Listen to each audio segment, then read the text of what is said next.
Well,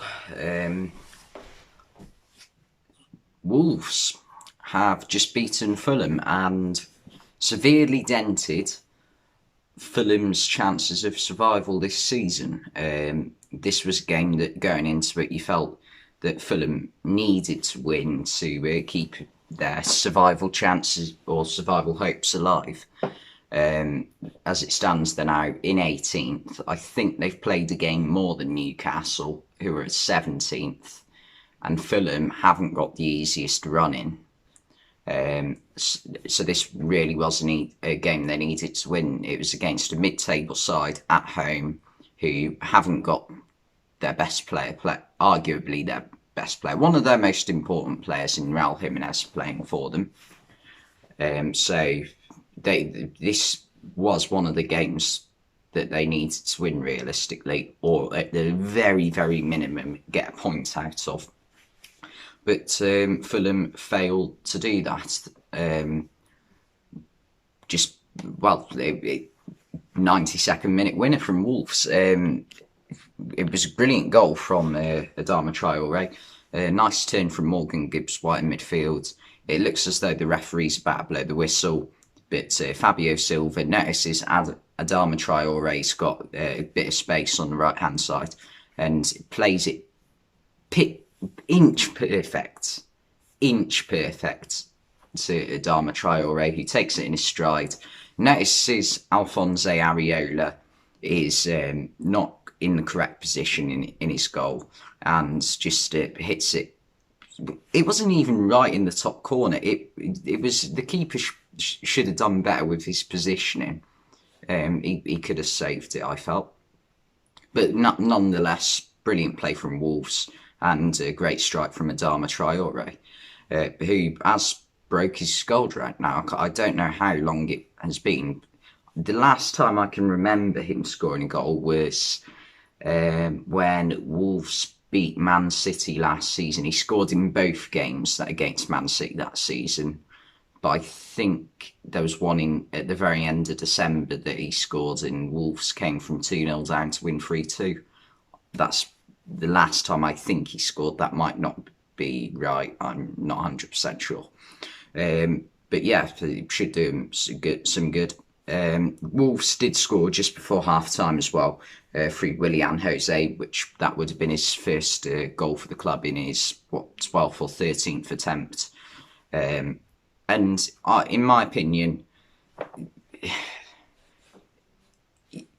if we're going by how VAR do it, which it is ridiculous, offside, we're talking less than a centimetre.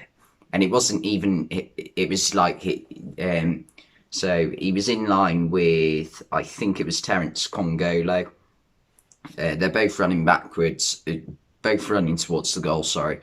And so they've both got their arms doing this motion in the freeze frame where the pass is just being played. They're pretty much level, except from a tiny part of who was it? I think it was Daniel Podence. I'm not 100% sure. A tiny part of his sleeve was just a millimetre closer to the byline than Kungolo's. And I mean, the linesman didn't pick up on it, and the linesman was right not to, because if you're getting that, then fair enough. But I mean, you're not going to blame a linesman who doesn't get that or who says that's level, which, yeah, it is a bit of a joke. However, one thing I do want to talk about is one of the best players on the pitch today, I felt, was Joachim Andersen for Fulham. And he's been really good this season. He is on loan from Lyon, and he clearly is a Premier League quality centre-back. And I think he could, if one of the top 6 teams, like Tottenham, for example, Tottenham right now are in need of new centre-backs. They've got rid of Vertonghen last summer. They've Alderweireld seems to be coming to the end of his time at Tottenham. Davinson Sanchez, is he really good enough? It's arguable. He's not good enough to be starting, in my opinion. Fair enough if he's a backup. He's decent backup. And other than that, they've got Eric Dyer, who average at best, and Joe Rodon, who's still very young. The Joe Rodon inexperience, as some people would call it. Yeah. So I think if Spurs are smart, that would be a really good signing this summer, because he's really good on the ball. His passing is superb, and he seems to be a decent defender. So I think whoever signs him has got a brilliant centre back on their hands. But yeah, back to the game today. I thought Fulham had a lot of possession, but they didn't really create any out-and-out chances. Josh Maja had one right at the end, like straight away after the goal, that he possibly could have done a bit better with. After he came off the bench, and other than that, I'm struggling to think of Fulham chances that I'm thinking you should have scored that.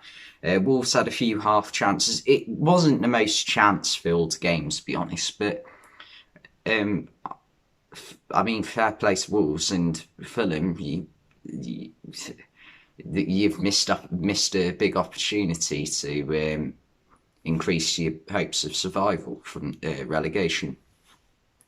And Fulham are, at the moment, obviously are seen as a bit of a yo-yo team, aren't they? From Championship, Premier League, Championship, Premier League, Championship. Like in 2018 Championship, 2019 Premier League, 2020 Championship, 2021 Premier League, 2022 Championship. The up down, up down, up down. It's just like too much, and it's almost like they need some consistency. Just stay in one league, pick one, dickheads.